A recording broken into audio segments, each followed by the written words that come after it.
جس نے اس پوری کائنات کو، پوری سرشتے کو کن فیکون کہہ کر وجود بخشی اور ہماری رشد و ہدایت کے لیے، ہماری رہنمائی کے لیے، ہماری اصلاح کے لیے اللہ رب العالمین نے اس دنیا کے اندر، اس دار فانی کے اندر انبیاء اور رسول کو مبعوث فرمایا. بالخصوص ذات مبارکہ مطہرہ پر رب العالمین کا درود و السلام ہو، جو آمنہ کے لال ہیں، عبداللہ کے دلار ہیں، عائشہ خدیجہ کے شوہر ہیں، فاطمہ رقیہ زینب ام کلثوم کی والدہ محترم جناب محمد رسول اللہ صلی اللہ علیہ وسلم. اللہ رب العالمین کا جو پر بے شمار درود و سلام ہو. اللہم صلی علی محمد وآلہ وسلم. معزز سامعین کرام، خطبہ حاضر کے بعد قرآن مقدس کی سورۃ البقرہ کی ایک آیات پڑھی ہے اور ایک سورۃ الانفال کی. اس مناسبت سے انشاءاللہ آج اس جمعہ کے اندر جس موضوع پر میں گفتگو کروں گا، جس ٹاپک پر، وہ ہے اسلام میں مسلمانوں کی ذمہ داریاں.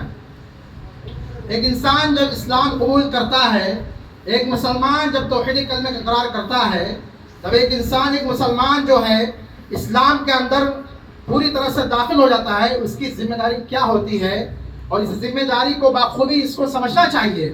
یہ جو ذمہ داری رب العالمین نے ہمیں دے رکھی ہے، اس کو ہم کو کیسے نبھانا ہے، اس ذمہ داری کو کیسے آگے لے کے چلنا ہے. یہ اسلام کی جو ہے سب سے اہم بنیاد چیز انسان جب اپنے آپ زندگی کے اندر نافذ کرتا ہے، اس کی ذمہ داری کیا ہونی چاہیے. یہ رب العالمین نے جو ہے قرآن مقدس کے اندر اسی بات کو لے کر مسلمانوں سے مخاطب ہو کر، اپنے بندوں سے مخاطب ہو کر، ایمان والوں سے مخاطب ہو کر رب العالمین نے فرمایا یا ایھا الذین آمنوا ادخلوا فی السلم کافہ. ایمان والو، اسلام کے اندر ایمان والو جو اللہ رب العالمین پر ایمان رکھتے ہو، قرآن پر ایمان رکھتے ہو، فرشتوں پر ایمان رکھتے ہو، نبیوں پر ایمان رکھتے ہو، تقدیر پر ایمان رکھتے ہو، خیر و شر پر ایمان رکھتے ہو، ایسے ایمان والوں سے اللہ تعالیٰ مخاطب ہو کر فرمایا اے ایمان والو، اسلام میں پوری طرح سے داخل ہو جاؤ. اس کا کیا مطلب ہے؟ یہاں پر جتنے لوگ بیٹھے ہوئے ہیں، کیا اسلام کے اندر پوری طرح سے داخل نہیں ہے؟ ہیں داخل. لوگ نماز بھی پڑھتے ہیں، صوم و صلاۃ کے پابند بھی ہیں، لوگ جو ہے زکوٰۃ بھی ادا کرتے ہیں، جو استطاعت کے حساب سے حج بھی کرتے ہیں، خانہ کعبہ کا طواف بھی کرتے ہیں اور تمام دیگر اعمال کرتے ہیں. پر رب العالمین کو یہ کہنے کی کیا ضرورت پڑی کہ اسلام کے اندر پوری سے پوری جو ہے داخل ہو جاؤ؟ کیوں؟ اللہ رب العالمین کو ایک چیز معلوم تھا، لوگ یہ تمام اعمال تو کریں گے، پر اسلام کے جو شروط ہیں، ارکان ہیں، اس کو پامال کرتے رہیں گے، توڑتے رہیں گے، اپنی منمانی جو ہے زندگی گزارتے رہیں گے، اپنے من چاہا عبادت کریں گے، من چاہا عمل کریں گے. اور جیسے ہی ان کا جو ہے دل اس چیز سے اوب جائے گا، اس چیز کو جو ہے ترک کر دیں گے، چھوڑ دیں گے. مثلا دن میں 5 وقت کی نماز ہوتی ہے، کچھ لوگ آئیں گے 2 وقت کی پڑھیں گے، 3 وقت میں غائب رہیں گے. اسی طریقے سے جمعہ کا دن دیکھو، آج جو اللہ کے نبی کہتے ہیں جمعہ کا جو دن ہے ہفتے کا ایک چھوٹا عید ہے، عید قرار دیا گیا ہے. تو کچھ ایسے لوگ بھی ہوں گے جو جمعہ کو نماز نہیں پڑھیں گے. لوگ اپنے کاموں میں، اپنے جو ہے بزنس میں مشغول ہو جائیں گے، اپنے کاموں میں پھنسے پڑے رہیں گے. تو یہ ہوتی ہے منمانی. تو اللہ تعالیٰ نے اسی چیز کو کہا کہ تم اسلام کے اندر پوری طرح سے داخل ہو جاؤ اور اپنی منمانی یہاں پر مت چلاؤ. اسلام میں جو چیزیں، جو شرائط، جو ضوابط جو اللہ کا رسول بتا دیے ہیں، اس کو زندگی کے اندر نافذ کرنا، اس کے مطابق عمل کرنا. یہ نہیں منوانی کہ جو چیز ہمیں اچھا لگے اس پر ہم کرتے رہیں اور جو چیز ہمیں جو ہے ناپسند لگے اس کو ترک کر دیں. ایسا نہیں. جہاں قرآن و حدیث کی بات آ جائے، آپ کو من ان آنکھ بند کر کے بلا چوچرا اس چیز کو ایکسپٹ کر لینا، مان لینا ہے. یہ اسلام آپ سے مطالبہ کرتا ہے. یہ ہے اسلام میں مسلمانوں کی ذمہ داریاں. نہیں تو اللہ کے نبی کہتے ہیں لوگوں، اللہ کے نبی کو رسول ایک ضابطہ دے کو بتا رہے ہیں کہ لوگوں، تم کسی کے دیوی دیوتاؤں کو برا بھلا مت کہو، کسی غیر دھرم کے بارے میں برا بھلا مت کہو. اگر تم کسی غیر مسلم، غیر جو ہے دھرم کے بارے میں برا بھلا کہو گے، ان کے دیوی دیوتاؤں کو برا بھلا کہو گے، تو لوگ تمہارے رب کو، تمہارے اللہ کو برا بھلا کہیں گے. اسے اسلام منع فرمایا ہے.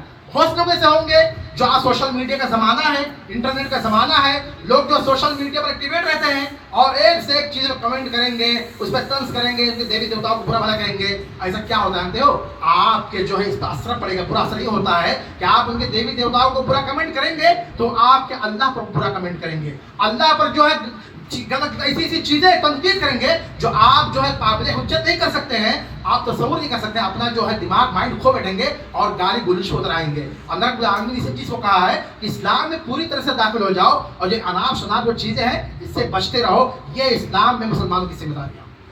سب سے پہلی چیز یہی چیز ہے.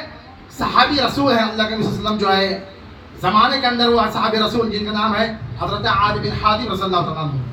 حضرت بن عادی رضی اللہ تعالیٰ عنہ اللہ کے نبی صلی اللہ علیہ وسلم کے ساتھ ہیں، بیٹھے ہوئے ہیں، اللہ کے نبی سے ذکر کر رہے ہیں اسلام کے متعلق. اللہ کے نبی سے کہتے ہیں اللہ کے نبی جب سے ہم اسلام قبول کیے ہیں، جب سے ہم مسلمان ہوئے ہیں، اے اللہ کے نبی ہم کو بہت ستایا جا رہا ہے، ہر مشکلات، ہر ایک جو ہے قدم پر ہمیں ستایا جا رہا ہے، ٹارچر کیا جاتا ہے، ہمیں ستایا پریشان کیا جاتا ہے۔ اے اللہ کے نبی کیا اسلام لانے کا، اسلام میں داخل ہونے کا یہی سزا ہے؟ اے اللہ کے نبی اس کا کیا سلوشن ہے، اس کا کیا راستہ ہے؟ کوئی اسے آسان راستہ دکھائیے جو ہم اس مصیبت سے، پریشانی سے ہمیں نجات مل جائے۔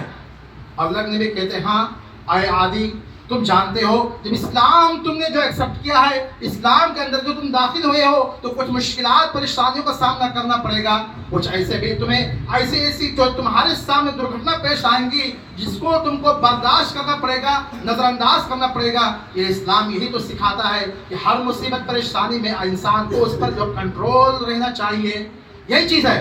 حضرت عادی بن حاتم کہتے ہیں اللہ کے نبی جب سے میں مسلمان بنا ہوں، جب سے میں نے کلمہ توحید کا اقرار کیا ہے، میرے ساتھ